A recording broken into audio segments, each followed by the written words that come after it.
نحمده ونستعينه ونستغفره ونعوذ بالله من شرور أنفسنا ومن سيئات أعمالنا.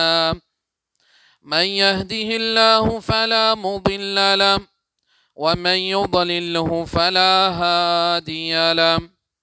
وأشهد أن لا إله إلا الله وحده لا شريك له وأشهد أن محمدًا عبده ورسوله.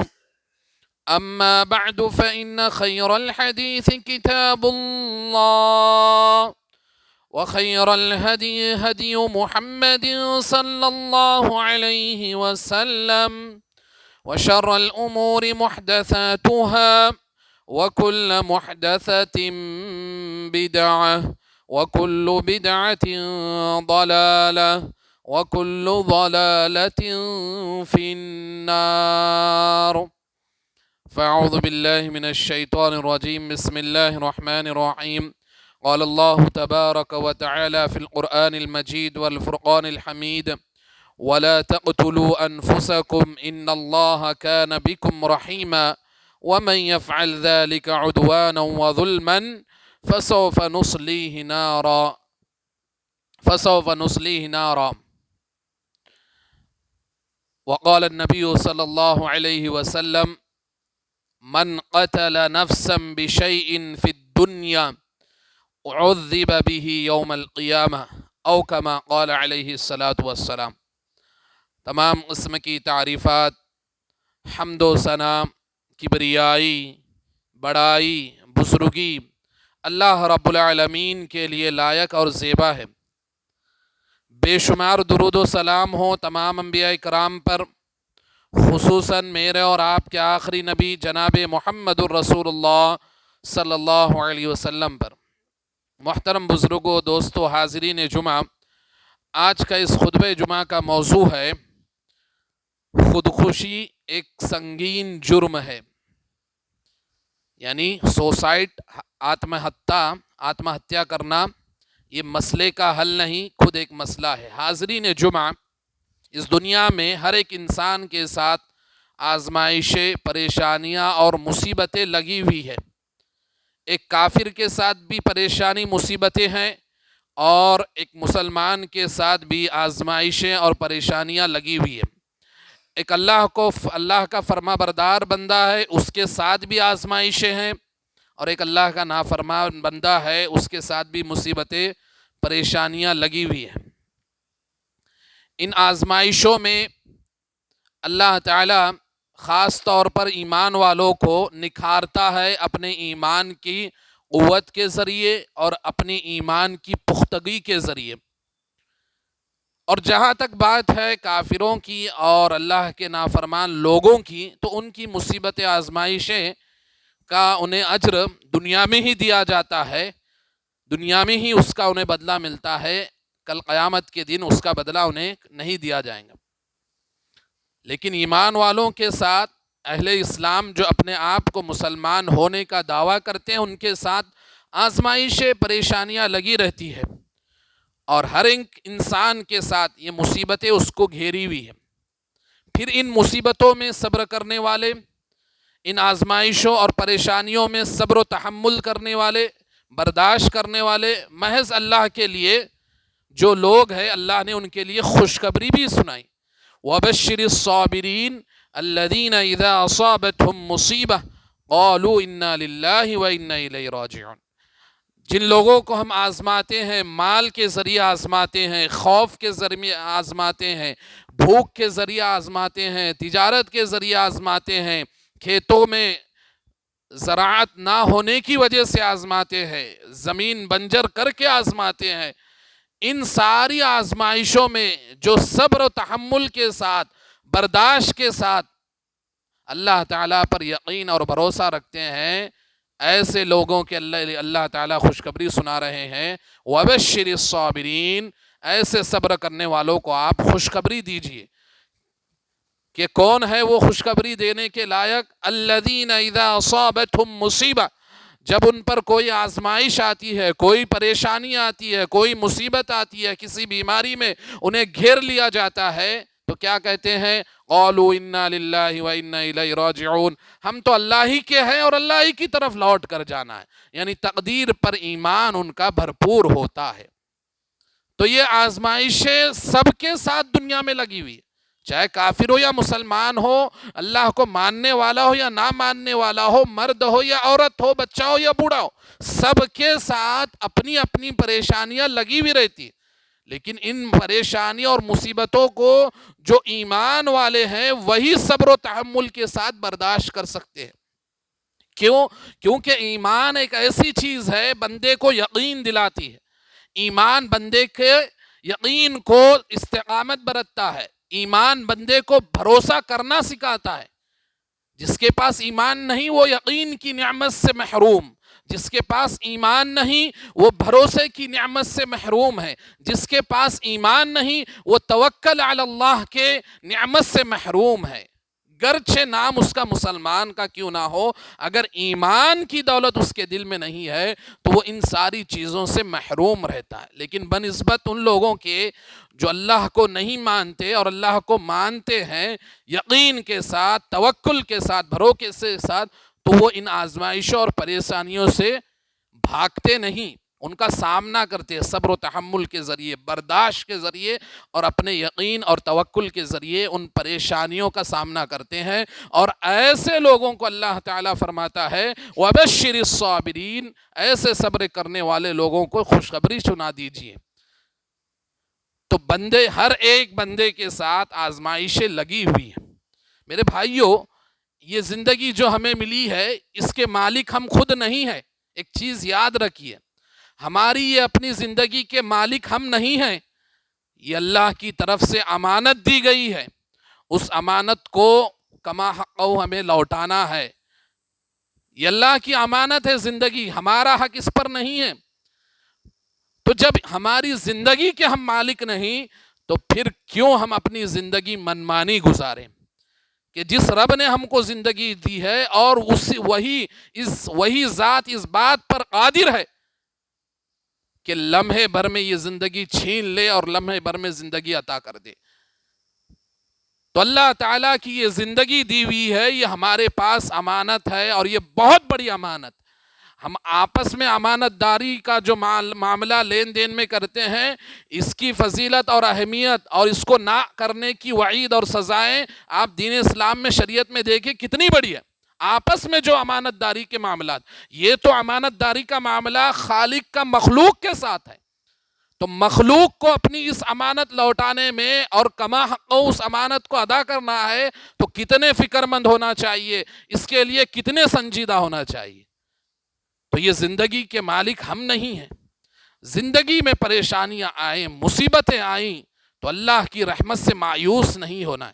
اِنَّهُ لَا يَيْأَسُ مِن رَّوْحِ اللَّهِ، اللہ تعالیٰ فرماتے ہیں کہ اللہ کی رحمت سے نا امید تو صرف کافر ہوتے ہیں۔ ایک مسلمان نا امیدی کا شکار کبھی نہیں ہو سکتا، ایک مومن کبھی نا امیدی کا شکار نہیں ہو سکتا، مومن کبھی ڈپریشن کا شکار نہیں ہو سکتا، مومن کو کبھی زندگی میں اللہ سے نا امیدی نہیں ہو سکتی، مومن دنیا کے حالات سے گھبراتا نہیں، مومن دنیاوی پریشانیوں سے نہیں گھبراتا، مومن کے سامنے دنیا کی مصیبتیں کچھ بھی نہیں، کیونکہ اس کی نگاہ آخرت کی پریشانی اور مصیبتوں پر ہوتی ہے، جس کی فکر میں وہ زندگی گزارتا ہے صبر اور تحمل کے ساتھ۔ مومن کبھی ڈپریشن کا شکار نہیں ہو سکتا، یہ مومن کی پہچان ہے۔ اور جو سچا پکا ایمان میں ہوتا ہے وہ اللہ کی ذات سے کبھی مایوس نہیں ہوتا۔ وَمَن يَقْنُطُ مِن رَحْمَةِ رَبِّهِ إِلَّا الضَّالُّونَ، اللہ کی رحمت سے مایوس تو وہ ہوتے ہیں جو گمراہ لوگ ہوئے، گمراہ لوگ ہی اللہ کی رحمت سے مایوس ہو سکتے ہیں۔ ایمان والے، ہدایت کے راستے پر چلنے والے اللہ کی رحمت سے مایوس ہرگز نہیں ہوتے۔ خودکشی کرنا، اپنی جان کو مارنا، یہ سب سے بڑا جرم ہے اللہ تعالیٰ۔ آپ احادیث اٹھا کر دیکھیے، نبی کریم صلی اللہ علیہ وسلم نے فرمایا، حضرت جندب بن عبداللہ رضی اللہ عنہ روایت کرتے ہیں کہ ایک مرتبہ نبی کریم صلی اللہ علیہ وسلم نے فرمایا کہ تم سے پہلی قوموں میں، تم سے پہلی امت میں، تم سے پہلے لوگوں میں ایک شخص تھا، کوئی زخم اس کو لگ گیا اور اس زخم کی وہ تاپ نہ لا سکا، برداشت نہیں کر سکا، تو تو اس نے چھری سے اپنا ہاتھ کاٹ کر اپنے آپ کو مار دیا. تو اللہ تعالیٰ نے فرمایا بادرنی عبدی بنفسی حرمت علیہ الجنہ، کہ میرے بندے نے اپنے معاملے میں جلدی کی، تکلیف کو برداشت نہیں کیا، صبر نہیں کیا، اور اپنی جان کے معاملے میں جلد بازی کر کے اپنے آپ کو ہلاک کر دیا. حرمت علیہ الجنہ، میں نے بھی اس پر جنت کو حرام قرار دیا. اللہ اکبر. یہ خودکشی اتنا بڑا جرم. اور اتنا ہی نہیں، ایک جنگ میں مشرکین کے ساتھ صحابہ کی جنگ آمنا سامنا تھا. صحابہ بھی لڑ رہے تھے، اللہ کے رسول بھی جنگ میں شامل تھے، نبی کریم صلی اللہ علیہ وسلم بھی تھے، صحابہ بھی تھے، کہ ایک شخص کو دیکھا جو مشرکین کے خلاف لڑ رہا ہے، مسلمانوں کی طرف سے مشرکین کے خلاف لڑ رہا ہے، اور بہت ہی زور سے اور جرت اور ایک دم پوری بہادری کے ساتھ مسلمانوں کی طرف سے دفاع کر رہا تھا، مشرکین کا سامنا کر. نبی کریم صلی اللہ علیہ وسلم بھی اس شخص کو دیکھ رہے. صحابہ نے کہا واہ، یہ شخص تو کتنا ہی اچھا لڑ رہا ہے اور کتنی اچھی جنگ میں کارکردگی دکھا رہا ہے. نبی کریم صلی اللہ علیہ وسلم نے اس شخص کو بھی دیکھا، صحابہ کو بھی دیکھا. آپ علیہ الصلاۃ والسلام نے فرمایا کہ اس کے باوجود یہ شخص جہنمی ہے. اللہ اکبر. مسلمانوں کی طرف سے، اسلام کی طرف سے مشرکین سے لڑ رہا ہے، لیکن نبی کریم صلی اللہ علیہ وسلم نے اس کے بارے میں پیشن گوئی کیا کی؟ یہ شخص جہنمی ہے.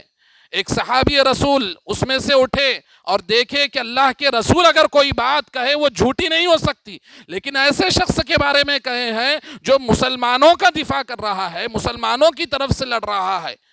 وہ صحابی اس شخص کے پیچھے لگے کہ جس کے تعلق سے نبی کریم صلی اللہ علیہ وسلم نے یہ پیشن گوئی دی کہ یہ جہنمی ہے. اور جب وہ صحابی اس کے پیچھے لگے اور دیکھے کہ وہ لڑتے لڑتے ایک زخم اس کو لگ گیا اور اس زخم کی تاپ نہ لا سکا، زخم کو برداشت نہیں کیا، تلوار کی نوک کو اپنے سینے پر رکھ کر تلوار پر اپنا پورا زور دے کر اپنے آپ کو ہلاک کر دیا.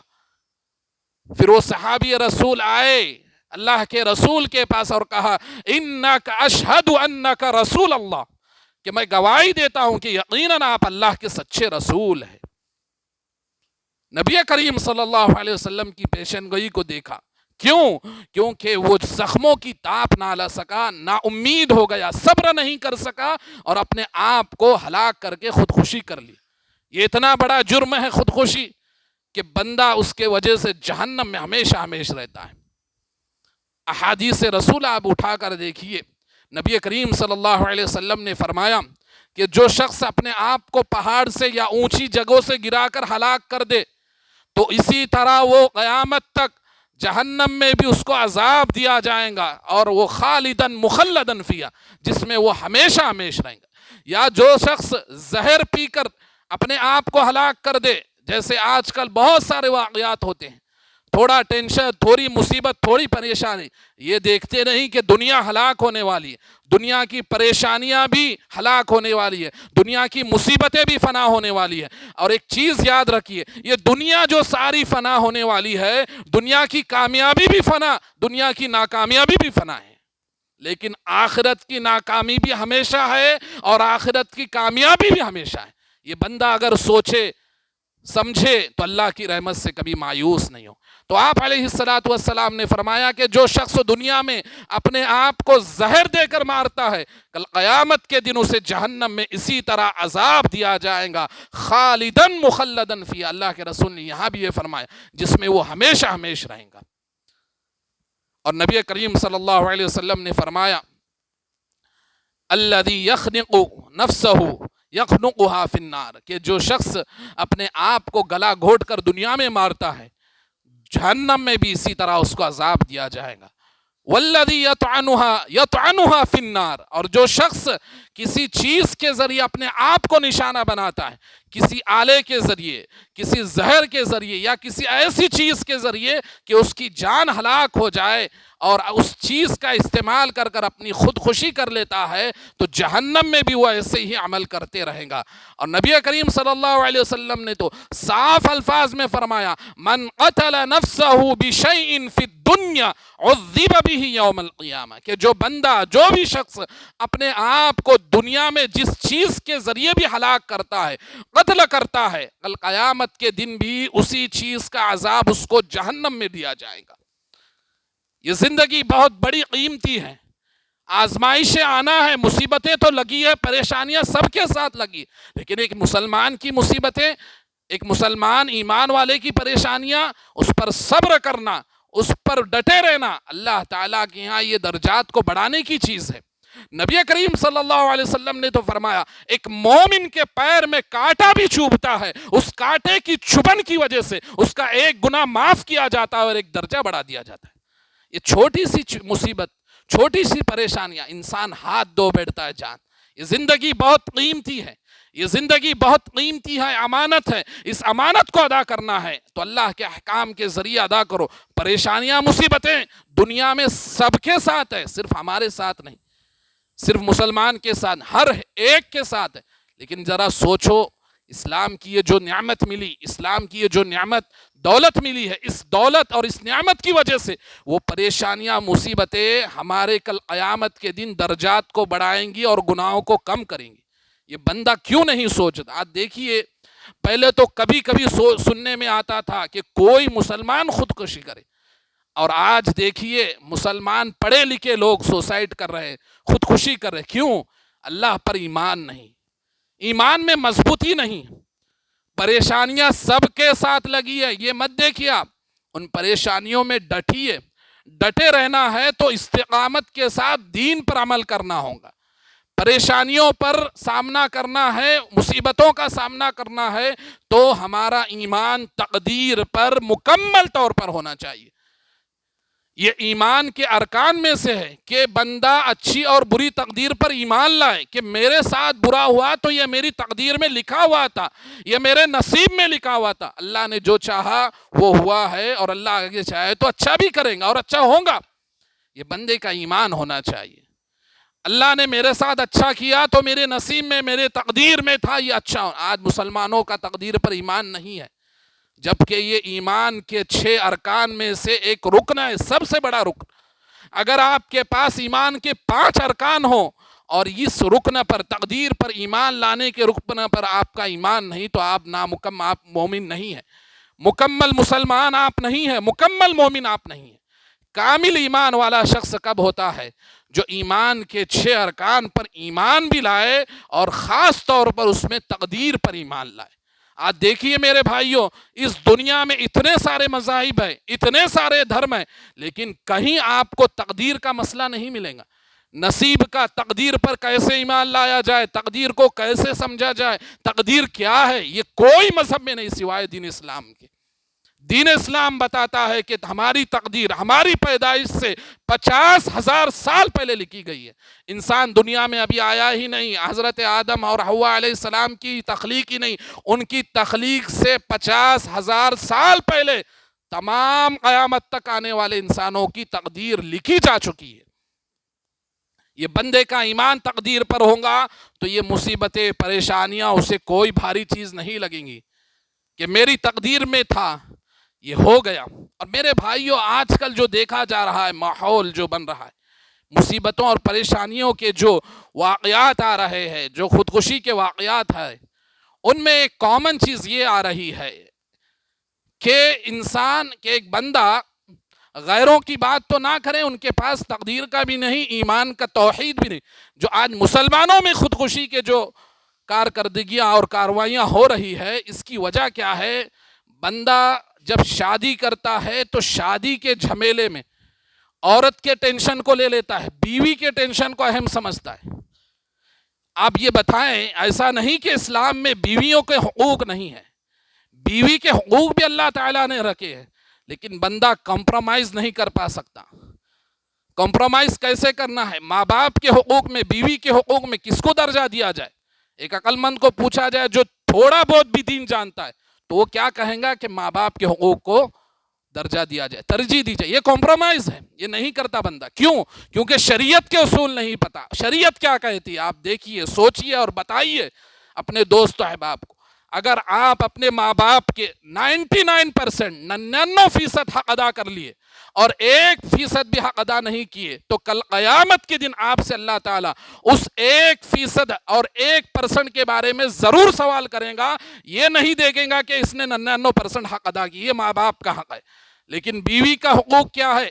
اگر آپ اپنے بیوی کے 100 میں سے 90% حق ادا کر دیے، 10% نہیں ادا کیے، 10% ادا نہیں کیے، تو کل قیامت کے دن اس 10% کے بارے میں اللہ تعالیٰ آپ سے نہیں پوچھیں گا. شریعت اٹھا کر دیکھیے، قرآن حدیث اٹھا کر، آپ کو اصول پتا ہوں گے تو اس اصول کے بنیاد پر ازدواجی زندگی گزریں گی تو کوئی ٹینشن نہیں ہوگا، کوئی پریشانی نہیں ہوگی، کوئی مصیبت ہی نہیں ہوگی. یہ اصول شریعت کا کتنوں کو پتا ہے؟ کس کو نہیں پتا؟ آج دنیا الٹی ہو گئی ہے. مغربی تہذیب اور یورپی کلچر یہ بن گیا، اور عورت کو بڑھاوا دو، عورت کے حقوق ہے. ہم نے اپنے جو حقوق اسلام نے دیے ہیں اس اسلامی حقوق کو بھلا کر، اس شریعت کے اصول کو بھلا کر ہم نے مغربی تہذیب کو، یورپی کلچر کے حقوق کو دیے، اور ہم یہ سمجھ بیٹھے کہ جب شادی ہو گئی تو بیوی ہی سب کچھ ہے، نہ بہن، نہ بھائی، نہ ماں باپ. اب جب بیوی سب کچھ ہے تو اس کی پریشانیاں، اس کی کرکری، انسان بہت ٹینشن لیتا ہے، پریشان. پھر وہ انسان اگر ایمان والا نہیں رہتا تو یہ سوسائڈ کے مسئلے آتے ہیں، خودکشی کے مسئلے آتے ہیں. یہ ایک شریعت اصول بتاتی ہے کہ ماں باپ کے اگر حقوق ہو اور بیوی کے بھی حقوق کو آپ کو کمپرومائز کرنا ہے تو ماں باپ کے حقوق کو ترجیح دی جائیں گی، بیوی کے حقوق کو ہرگز نہیں. یہ شریعت اصول بتاتی. اور ایک اصول بتاتا ہوں، قرآن و حدیث یہ کہتی ہے، آپ قرآن کی آیتیں اٹھا کر دیکھیے اور اللہ کے نبی صلی اللہ علیہ وسلم کا خود کا واقعہ بھی ہے کہ شوہر پر اسلام نے، شریعت نے بیوی کی ضرورت پوری کرنے کا واجب اور پابند بنایا. بیوی کی جو ضروریات ہوتی ہے اس کا مکلف بنایا ہے، اس کی پابندی کرنے کو واجب قرار دیا ہے. لیکن جو بیوی کے شوق ہوتے ہیں اس کی مکلف، اس کا پابند شریعت نے شوہر کو نہیں بنایا. اگر شوہر اس کے شوق بھی پوری کرتا ہے، جائز شوق، ناجائز شوق تو ویسے بھی ناجائز ہے اسلام میں، لیکن جائز شوق اگر شوہر پورے کرتا ہے تو یہ اس کا بیوی کے ساتھ احسان ہوگا. اگر ضرورت پوری کر رہا ہے، جو کہ چیز واجب ہے، شادی کے بعد شوہر پر بیوی کی ضرورت پوری، اور ضرورت کیا ہے؟ کپڑا ہو، مکان ہو، غذا ہو. آج غریب سے غریب مسلمان ہو، ایک چھت ہے، بھلے پترے کا گھر ہے لیکن چھت تو ہے، اور کپڑے بھی ہے، اور 3 ٹائم کا کھانا تو ہر ایک جھوپڑی میں بھی کھا رہا ہے. یہ ضروریت ہے. یہ اصول سمجھیں گے تو دنیاوی زندگی گزارنے آسانی ہوں گی، ازدواجی زندگی، شادی والی زندگی بھاری نہیں پڑے. لیکن ہم نے کیا کیا؟ یورپی کلچر کو لیا، مغربی تہذیب کو لیا، وہاں کے حقوق لیے، وہاں کے ہم نے تہذیب و ثقافت کو لیا، اور اسلامی اور شریعت کے اصول بھول بیٹھے.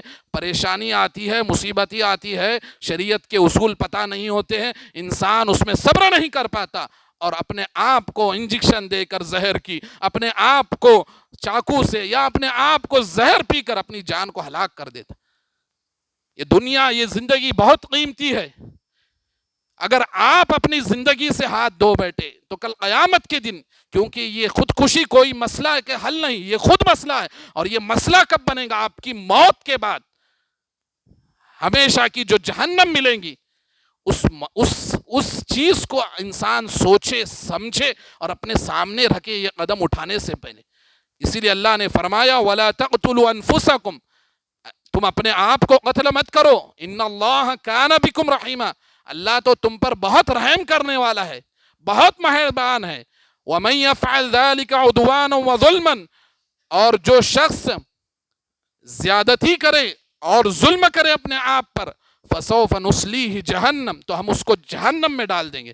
وکان ذلک علی اللہ یسیرا، اور یہ چیز اللہ تعالیٰ پر بہت آسان ہے. میرے بھائیوں، دنیا میں مصیبتیں لگی ہے، پریشانیاں لگی ہیں، لیکن ہمارے پاس ایمان ہے، ہمارے پاس اسلام ہے، اللہ کی تعلیمات ہے، قرآن ہے، حدیث ہے، اور صحابہ کے واقعات بھرے پڑے ہیں. آپ کو کوئی مصیبت آئی، کوئی پریشانی آئے، آپ قرآن و حدیث کی طرف رجوع کیے، صحابہ کی زندگی کو دیکھیے۔ ایسی کوئی مصیبت نہیں کہ ہماری مصیبتیں صحابہ کی مصیبتوں سے بڑی ہو، ایسی کوئی پریشانی نہیں کہ ہماری پریشانی صحابہ کی پریشانیوں سے بڑی ہو، ایسی کوئی آزمائش نہیں کہ ہماری آزمائش صحابہ کی آزمائش سے۔ یہ تو ہر ایک مسلمان کا ایمان ہے، مانتے ہیں، پھر ہم کیوں گھبرائیں؟ ہمارے پاس جب اسلام کی دولت ہے تو اس اسلام کی دولت سے زندگی کو منور بنائیں۔ پریشانیاں آئی صبر کریں، اور اللہ تعالیٰ نے تو، اللہ کے رسول نے فرمایا ان عظم الجزاء مع عظم البلاء، کہ جتنی پریشانی بڑی ہوتی ہے اتنا اجر بھی بڑا ہوتا ہے۔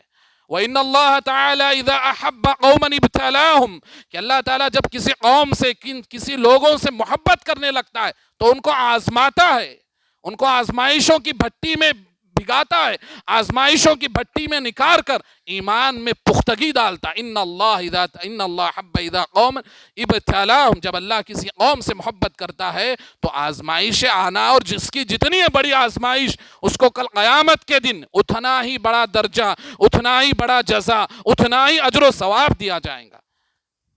تو ان آزمائشوں پہ ڈٹے رہنا یہ میرے اور آپ کے ایمان کا حصہ ہے۔ استقامت ہونی چاہیے، اسلام سے جڑے رہنا چاہیے، مسجدوں سے جڑے رہنا چاہیے، اہل علم سے، علماء سے ملنا چاہیے، نیک لوگوں کی صحبت میں رہنا چاہیے، تاکہ وہ آپ کی آزمائشوں میں، آپ کی پریشانیوں میں، آپ کی مصیبتوں میں ہمدردی کا مداوا بنیں گے، آپ کو ہمدردی دیں گے۔ انسان مصیبتوں سے پریشان نہ ہو، اور خود اللہ کے رسول صلی اللہ علیہ وسلم کچھ دعائیں پڑھا کرتے تھے پریشانی کے اوقات میں۔ حضرت آسمہ بنت ابی بکر رضی اللہ عنہ فرماتی ہیں کہ نبی کریم صلی اللہ علیہ وسلم نے مجھے پریشانی میں یہ دعا پڑھنے کی تلقین دی، اللہ ربی لا اشرک بہ شیئا، کہ اللہ اللہ ہی میرا رب ہے، میں اس کے ساتھ کسی کو شریک نہیں کرتی۔ اور خود حضرت ابو بکر صدیق رضی اللہ عنہ فرماتے ہیں کہ نبی کریم صلی اللہ علیہ وسلم نے فرمایا کہ ایک پریشان شخص کو، پریشان حال شخص کو یہ دعا پڑھنی چاہیے۔ کون سی؟ اللہم رحمتک ارجو فلا تکلنی الی نفسی طرفت عین واصلح لی شانی کلہ، اے اللہ میں تیری رحمت کا امیدوار ہوں، مجھے اپنے نفس کے حوالے ایک لمحہ بھی مت کرنا، مجھے اپنے آپ کے حوالے ایک لمحہ بھی مت کرنا، وَأَصْلِحْ لِي شَانِي كُلَّهُ، اور میری حالت کو درست فرما کے مصیبت کو مجھے آزاد فرما۔ اور خود حضرت انس رضی اللہ عنہ فرماتے ہیں کہ نبی کریم صلی اللہ علیہ وسلم کو میں نے جب دیکھا آپ پریشان ہوتے تو کثرت سے یہ دعا پڑھتے، یا حی یا قیوم برحمتک استغیث، اے ہمیشہ زندہ رہنے والے، اے ہمیشہ قائم رہنے والے رب، میں تجھ سے فریاد کرتا ہوں میری مصیبتوں کو دور فرما۔ یہ اسلامی اصول ہے، یہ شریعت کے اصول ہیں، ان پر چلیں گے تو کبھی زندگی بھاری نہیں لگیں گی۔ شریعت کے اصول کے مطابق دنیاوی زندگی گزاریں گے تو دنیا کی کوئی پریشانی، کوئی مصیبت، کوئی آزمائش ہمیں بڑی نہیں رہیں گی۔ اللہ تعالیٰ کی محبت ہوں گی، نبی کریم صلی اللہ علیہ وسلم سے محبت ہوں گی، تو انسان کے تصور میں بھی یہ خودکشی کے اور سوسائڈ کے تصور بھی اس کے ذہن میں نہیں ہوگا۔ تو ضرورت اس بات کی ہے کہ ہم اس زندگی کو سمجھیں، اور جو شریعت کے اصول نہیں جانتے ان تک ہم یہ بات پہنچائے کہ کوئی ایسا خیال زندگی میں نہ آئے، اور پریشانیاں مصیبتیں تو سب کے ساتھ لگی ہے، ہم ایک دوسرے کو ہمدردی کا مداوا بنے، ہمدردی دے، اور اسلام کی تعلیمات اپنے دوست و احباب رشتہ داروں میں بتائے۔ اللہ تعالیٰ سے دعا ہے کہ جو کچھ باتیں کی گئی اس سے مجھے سب سے پہلے اور ہم سب کو اس پر عمل کرنے کی توفیق عطا فرمائے۔ اللہ تعالیٰ ہمیں اس زندگی کی قیمت کو سمجھنے کی توفیق عطا فرمائے۔ اللہ تعالیٰ ہمیں اس زندگی کو اس کی مرضی کے مطابق گزارنے کی توفیق عطا فرمائے۔ اللہ ہمارے صغیرہ گناہ و کبیرہ گناہوں کو معاف فرمائے۔ اللہ ہمارے مرحومین کی مغفرت فرمائے۔ اللہ ہمارے مرحومین پر رحم و کرم فرمائے۔ جو بیمار ہے انہیں شفاء کلیہ عاجلہ کاملہ عطا فرمائے۔ جو مصیبت زدہ ہے، پریشان ہے، اللہ تعالیٰ ان کی مصیبتوں کو دور فرمائے، ان کی پریشانیوں کو آسانیوں میں تبدیل فرمائے۔ جب تک اس دنیا میں اللہ ہمیں زندہ رکھے، دین اسلام پر زندہ رکھے، اور جب ہمارا خاتمہ ہو تو خاتمہ بالخیر فرمائے۔ آمین۔ وآخر دعوانا الحمد للہ رب العالمین، وصلی اللہ علی النبی۔